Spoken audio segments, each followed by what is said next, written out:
Hi, everyone. I'm back here with Christopher Sharp. Just recorded an interview with him for the YouTube channel. That's a good interview. You will definitely want to see that. Christopher is a writer for the Liberation Times and the Daily Mail. He's done, along with another of my favorite journalists, Josh Boswell, has done some of the best reportage on the UAP subject over the last couple of years. We just talked about his solo piece for Liberation Times on the failure of the UAP Disclosure Act. We've talked about that. That's important. But here's one that I have to say I missed. In fact, let me just show that one here. Is this the one on top? Yeah. This is Daily Mail that you did with Josh Boswell on the Nimitz encounter. Can we talk a little bit about this, Christopher? This is really important. You're talking about a USO that was being tracked at the time, moving over 400 knots, 400 miles per hour under the water. We've heard claims about an underwater object with the Nimitz encounter, but I think you and Josh have gone a little bit farther with this than others. Can you just talk about this story, please? Yeah, sure. So what we wanted to do is we wanted to shed new light upon the Nimitz case. It's been almost 20 years now since it happened, and still we've got no answers. It's kind of like, dude, it has been 20 years. It's actually been 20 years. 20, yeah, it's crazy, isn't it? And oh well, actually in 2 months. So okay, sorry. Yeah, but it's so bizarre, isn't it? I mean, you got something here. You got the most advanced military nation on earth, which spends hundreds of billions per year on defense, and they encounter this object which could render all their technology useless, which outperforms anything known, and we're supposed to just believe that they just shrug their shoulders and nothing ever happened afterwards and they don't care about it. That seems odd to me. So what we wanted to do is we wanted to uncover more details to celebrate the 20th anniversary coming up, and so we put out an article a few weeks ago, and we managed to obtain new information about objects being tracked underwater as well. So we can't name the person. They don't want their identity being out there. And Josh did speak to the person on phone, and they didn't deny what had been spoken about, let's say. And it was basically, he was saying to someone, look, at the same time when you guys are tracking this stuff coming from space, we were seeing all the stuff happen underwater at the same time. We were tracking them underwater. There was lots of activity going on, and they were going extremely fast. And we'd heard before that it seemed that the Tic Tac had been kind of like docking with something, perhaps, in the sea. So there was always that hint of underwater activity occurring at the time. So I mean, that was really, really interesting to me to kind of get those details out there, because one of the details that you wrote is that this object's plural, I think, apparently moving at speeds over 460 miles per hour underwater. It's extraordinary. And it was more than one, or just one? I think it was multiple, wasn't it? It was multiple, from my understanding, yes. And that's without getting testimony directly from the actual witness. Yeah, that's extraordinary. And is there any other information that we know about this? How long had this USO or these USOs been tracked?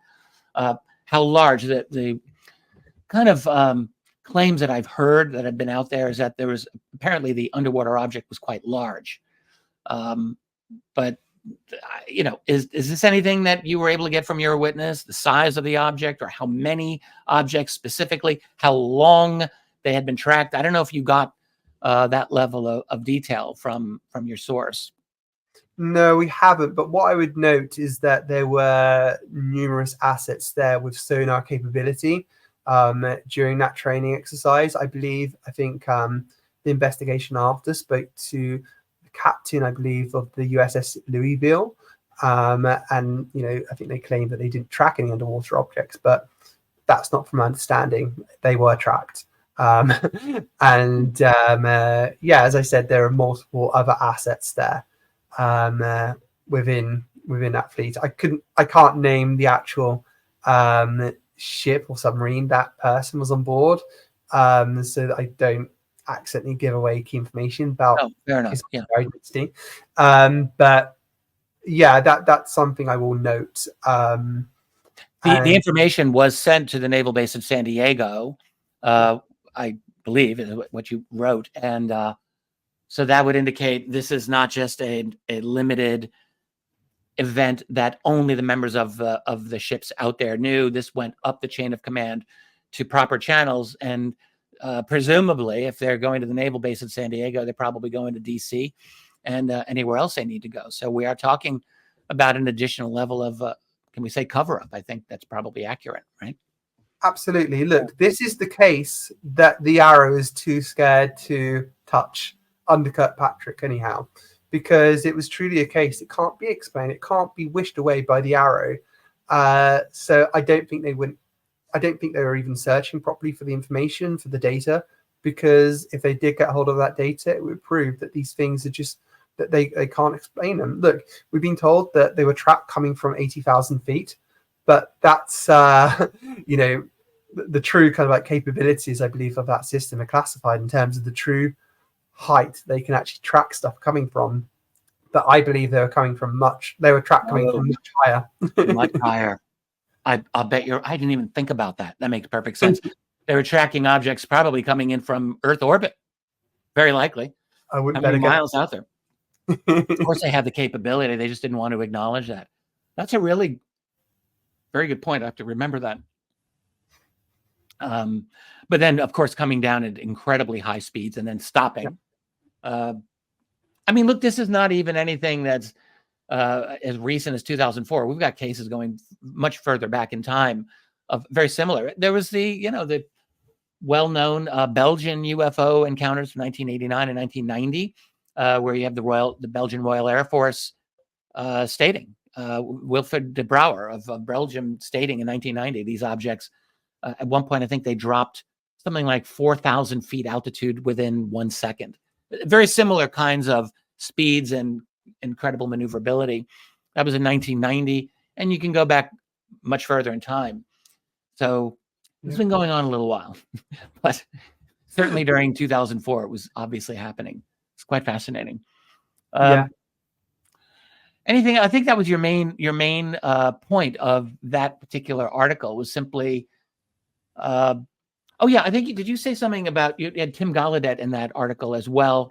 Wasn't that where he said he was briefed on similar incidents of submarines being detected, or submarines detecting rapid, fast movers under the water? I think was he in that article? I don't have it in front of me. Yeah. So Josh spoke to Tim about it, and I'd had conversations with him as well. I mean, I think we had Mark D'Antonio, who basically said that he was on the submarine. They objects, and I think Bob McGuire said some similar things as well. So that's really important. I think Tim is also making the point in that actually, if there's an object above the water that's moving at extreme speed, sometimes you could detect those as well. So it's not always a given that these things are underwater. However, I think he has good reason to believe that these things have been tracked going underwater as well. But look, I think that I think they just want to pretend that this stuff isn't happening, that they get these reports and they just throw them away, log it and just bin it basically. It's a really, really tough one, and sometimes they refer to them as jellyfish, and I think it's either fast movers or fast walkers that they refer to them as well. Underwater fast movers. That's what I heard. That's I think what Mark D'Antonio has said. That's it. Yeah. So it's really, really interesting.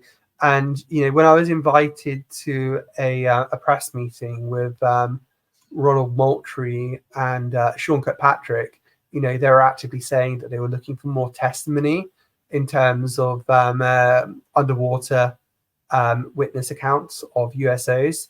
Yeah. Then again, from my understanding, again, you've got the stigma that exists within the US Navy, and everything underwater is so highly classified. And I think again, it's just like people are just scared of like speaking out too much in case they get in trouble, because it's a very secretive world.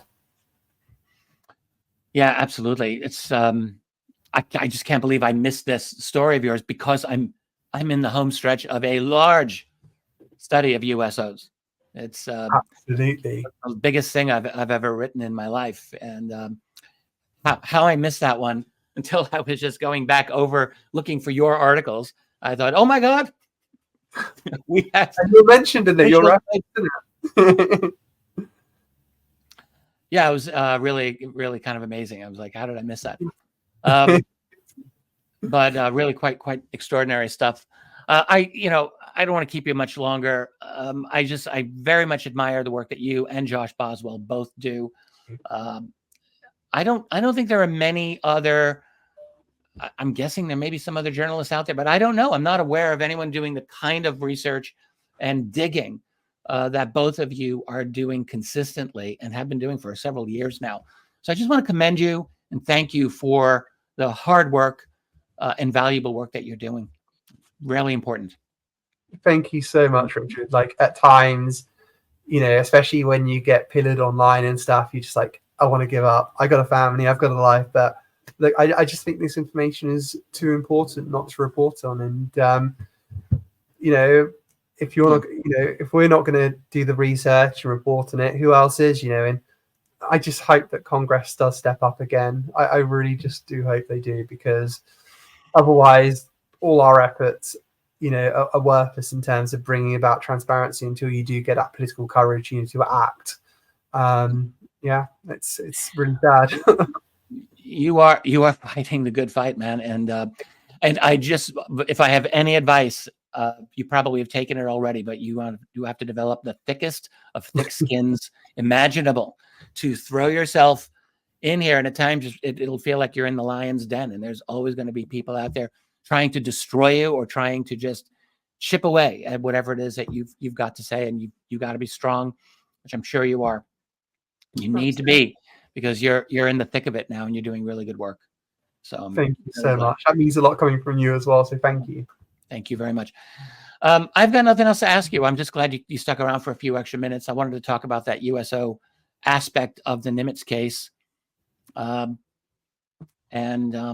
wonderful. I hope to have you back, and I'd like to bring you and Josh Boswell back on for future interviews for whatever future research you guys are doing. Please, that would be amazing. Thank you. Fabulous. Well, thank you, Chris. Really appreciated this. And again, thanks to the members for sticking around. And we'll be back. We will be back again. I will be back again very soon. Catch you all later.